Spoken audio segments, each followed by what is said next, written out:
That footage you just saw is real. A woman in a corset standing in a painted garden. She reaches behind an oversized cabbage. She pulls out a living baby. She sets it on the ground like produce. Then she does it again. That film is from 1900. It is the oldest surviving narrative film in existence. The woman playing the fairy is Yvonne Mugnier-Serand. The director is Alice Guy Blash. And nobody talks about why this particular story was the first one cinema ever told. February 1896. Paris. A 22-year-old secretary named Alice Guy walks down Boulevard Poissonnière. She is heading toward the cabarets of Montmartre. But she stops at a storefront she has never noticed before. The windows are lit. Inside, against the wall, are rows of glass and metal boxes. Inside those boxes are living human babies, premature infants, some small enough to fit in a man's palm. They are lying in machines modeled after chicken egg incubators, because that is exactly what they are. The inventor, a French engineer named Alexandre Lion, patented this device on October 28, 1889. He based it on poultry equipment, and he funded the entire operation by charging the public admission to come watch newborns fight for their lives. 50,000 visitors paid to see these babies in the first year alone. Alice Guy was one of them. Her granddaughter, Regine Blash-Bolton, confirmed this decades later. Alice walked into that storefront, saw infants displayed in glass boxes for paying strangers, and 3 months later created the first narrative film ever recorded. A fairy harvesting babies from a cabbage garden. The Art Nouveau poster advertising Lyon's exhibition makes the connection even more explicit. Designed by Adolfo Hohenstein, it shows a nurse cradling 3 infants. Behind her, vines sprout baby heads in place of flowers. Drawings of children growing like botanical specimens fill the background. This poster hung on the streets of Paris in 1896. Babies depicted as things that grow on plants, not born, grown. That visual language appeared on a Paris boulevard before the postcards, before the dolls, before any of it. Now here is where most people who have covered this topic start. The postcards. Between 1900 and 1920, hundreds of thousands of postcards flooded Europe and North America, showing babies growing in cabbage patches. Babies being pulled from the earth like vegetables. Babies tended by gardeners and delivered to couples who browsed through them like shoppers selecting fruit. These were not produced by a single company running a campaign. They came from dozens of studios across Germany, France, Russia, Spain, Britain, and the United States. Multiple languages, multiple artistic styles, no documented coordinating source. Art historians classify them as whimsical birth announcements, sentimental imagery, harmless folklore. And they're partially right. In France, children had been told for centuries that boys come from cabbage patches and girls from rose bushes. French parents still call their babies mon petit chou, my little cabbage. In Scotland, children placed cabbage leaves outside to ask fairies for siblings. In Ireland, you were told you were found under a stalk of cabbage. The folklore is old and widespread, so let me address this directly. Maybe the postcards are exactly what our historians say they are. Birth announcements based on folk tradition. Charming, innocent, unconnected to anything darker. If this were the whole picture, I would accept that explanation and move on. But the timeline refuses to stay innocent. Because during the exact decades these postcards circulated, between 1900 and 1920, the largest mass displacement of children in American history was underway, and the scale of it is difficult to process. September 20, 1854. A train pulls out of New York City carrying 46 children. They range from infants to 12 years old. No parents are with them. No family waits at the destination. When they arrive in Dowagiac, Michigan, they are lined up on a railroad platform. Local families walk past, inspect them, and choose which ones to take home. This is the first orphan train. The last train departs on May 31st, 1929, carrying 3 children to Sulphur Springs, Texas. By then, between 200,000 and 250,000 children will have been transported this way. At peak volume, 3,000 to 4,000 children per year were shipped west. The first agent, E.P. Smith, let passengers adopt boys without checking references. He played on audience sympathy, pointing out that boys were handy and girls could be used for all types of housework. Many of these children were used strictly as farm labor. Many were not orphans at all. They were children of immigrants and poor families. The co-founders of the program later acknowledged this.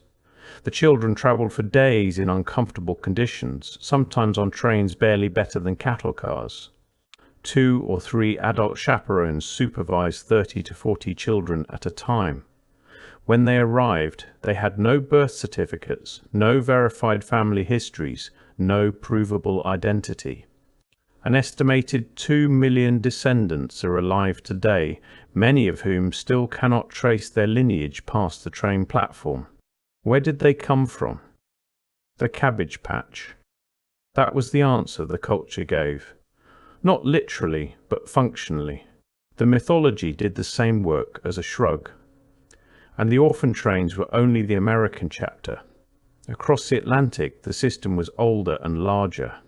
The foundling wheel, called the ruota in Italy, was a rotating wooden cylinder built into the wall of a hospital or church. A woman could place her infant inside, ring a bell, and the staff on the other side would rotate the wheel to receive the child. Anonymous. No questions, no records of the parent. The first one was installed in Rome in 1198. By the 1400s they had spread across Catholic Europe. By the 1800s the numbers are staggering. Over 100,000 foundlings abandoned annually across the continent. In France, Italy and Spain, as many as 1 in 3 babies born in cities was deposited into these institutions. France alone had 251 foundling wheels at their peak, legalized on January 19, 1811. The death rate inside these foundling hospitals averaged 80%. In some years it approached 100%. Children who survived were renamed. In Italy they were called Esposito, meaning exposed. In Milan they were named Colombo, after the pigeons outside the foundling home. In France they were called trouvé, found. Parents sometimes left a token, a ribbon, a coin, a piece of torn fabric, hoping to reclaim the child someday. Most never returned. So now hold the timeline in your mind. 198, the first foundling wheel is installed in Rome. By the 1700s, boys from cabbages, girls from roses is the standard explanation given to children across France. 1811, France legalizes 251 foundling wheels. 1854, the first orphan train leaves New York. 1863, France begins closing its foundling wheels. 1869, Sister Mary Irene Fitzgibbon places a cradle on a Manhattan stoop to receive abandoned babies, founding the New York Foundling Hospital. 1889, Alexander Lyon patents his baby incubator, modeled on chicken egg equipment. February 1896, Alice Guy visits Lyon's incubator exhibition on Boulevard Poissonnière and sees babies in glass boxes displayed for paying strangers. Spring 1896, she films La Fée aux Choux. The first narrative film in history is about harvesting babies from a garden. That same year, incubator babies are exhibited at the Berlin Exposition under the name Kinderbrutenstalt. That word translates to child hatchery. 1900 to 1920, cabbage baby postcards flood the Western world. 1903, Martin Cooney opens his permanent incubator exhibit at Coney Island, displaying premature infants next to sword swallowers and sideshow acts. He charges 25 cents admission. He runs it for 40 years. Each piece connects to the next, each decade adds another layer, and every layer uses the same language. Children as things that are grown, harvested, displayed, selected, and distributed. Not born to families, delivered to them by fairies, by gardeners, by institutions. I need to be honest about something. I sat with this research for almost a week before I started writing. Not because the facts were hard to find. They are well documented. The orphan trains have a PBS documentary. The foundling wheels are in medical journals.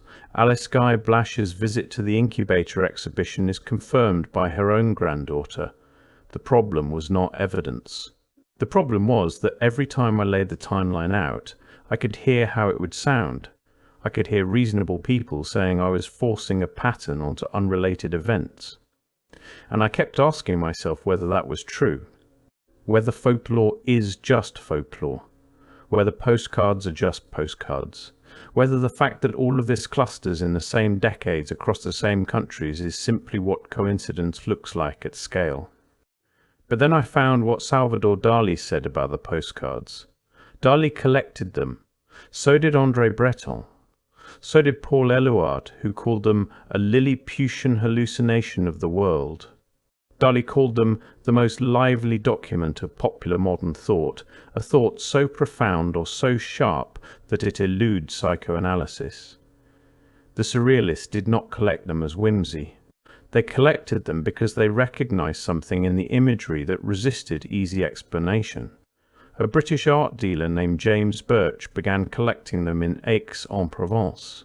He later found a display case of them at the Pompidou Centre, exhibited for their inspirational importance to the Dadaists and Surrealists.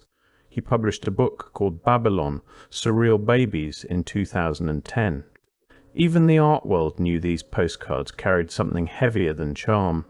And the postcards were not gentle. Some of them show babies being sold. Some reference lotteries of children. Some depict gardeners tending rows of infants while couples browse and point. The imagery is commercial, transactional. It mirrors the mechanics of the foundling system and the orphan trains with disturbing precision. Babies appear from the earth. They have no parents, no origin story, no history. Someone selects them, someone takes them home. This is not what a birth announcement looks like. This is what displacement looks like when a culture has agreed to call it something else. The medical establishment during this era makes the picture darker. Martin Cooney, the man who ran baby incubator exhibits at Coney Island for 4 decades, likely never held a legitimate medical license. He fabricated his credentials because the real medical profession refused to help premature babies at all. A Chicago doctor produced a film advocating for letting them die, tagged "Killed Effectives, Save the Nation." The Boston Medical and Surgical Journal questioned in 1901 whether saving premature infants was even worthwhile. The eugenics movement called them weaklings who would pollute the gene pool. In this environment, the only way to save a premature baby was to display it in a glass box at an amusement park. Cooney saved over 6,500 lives this way. His nurse, Madame Recht, would slide a diamond ring up a baby's arm to the shoulder to show audiences how small the infants were. When Cooney died, his death certificate did not mention medicine. Neither did Alexandre Lyons. Lion, the man whose invention inspired the first movie ever made, was described on his death certificate in 1934 as a wandering salesman. 80 years after the postcards faded from circulation, the story came back. In 1976, a 21-year-old Georgia art student named Xavier Roberts discovered dolls at a craft fair made by a Kentucky folk artist named Martha Nelson Thomas. Thomas had been making what she called doll babies since the early 1970s. Each one came with a birth certificate and adoption papers. Roberts purchased her dolls, then began making his own when Thomas cut him off. He renamed them Little People. A licensing agent named Roger Schleifer renamed them Cabbage Patch Kids in 1982 and created the origin mythology. The official story said Xavier Roberts was a 10-year-old boy who followed a bunny bee behind a waterfall into a magical cabbage patch where babies were being born. Roberts sold the dolls from Babyland General Hospital, a converted abandoned medical clinic in Georgia. He did not sell them, you adopted them. Each doll came with a unique birth certificate and adoption papers, no parents listed. Born in a cabbage patch. Martha Nelson Thomas, the woman who actually created the concept, sued Roberts. They settled out of court in 1985 for an undisclosed amount. Her name disappeared from the product. Sound familiar? Coleco Mass produced them in 1983. 3 million sold by the end of that year. 20 million in 1984. $2 billion in retail sales. Americans physically fought each other in stores to adopt these dolls. Dolls with no parents, born from cabbages, distributed through a converted hospital. The entire apparatus of the foundling system compressed into a toy. And nobody noticed what the story was actually about because the story had been telling itself for 800 years. Every culture needs a narrative to explain what it cannot say plainly. You do not tell a child their sibling was deposited in a wooden box in a church wall by a mother who could not afford to feed them. You tell the child their sibling was found in the cabbage patch. You do not tell a community that 250,000 children were stripped of their identities and shipped across a continent. You send postcards of babies growing in gardens, tended by fairies, delivered to loving homes. The fairy tale does the work of erasure. It always has. Alice Guy Blash saw babies in glass boxes on a Paris boulevard and turned the experience into the first story cinema ever told. That story was about a fairy pulling children from a garden. The original 1896 film is now lost. 90% of all films made before 1929 are gone. We preserved almost nothing from the birth of cinema. The one film that might tell us what the culture was processing when it chose this story as its first has vanished. The postcards are in museum archives. The orphan train records are in genealogical databases. The foundling wheel mechanisms still sit in the walls of old hospitals across Europe. The Cabbage Patch Kids are in attics and storage units across America, each one with its adoption certificate still tucked inside. And somewhere between folklore and documentation, between fairy tale and institutional record, there is a question no one has properly asked. What story does a civilization tell itself when it needs to explain where all the children came from? What mythology does it build when the truth is too large, too systemic, too uncomfortable for a direct answer? And when that mythology appears in the first film, the most popular postcards, and the best-selling toy of the 20th century, all using the same image. Babies without parents, harvested from a garden. What exactly are we looking at? A coincidence that spans 8 centuries and 6 continents, or the longest-running cover story in Western history?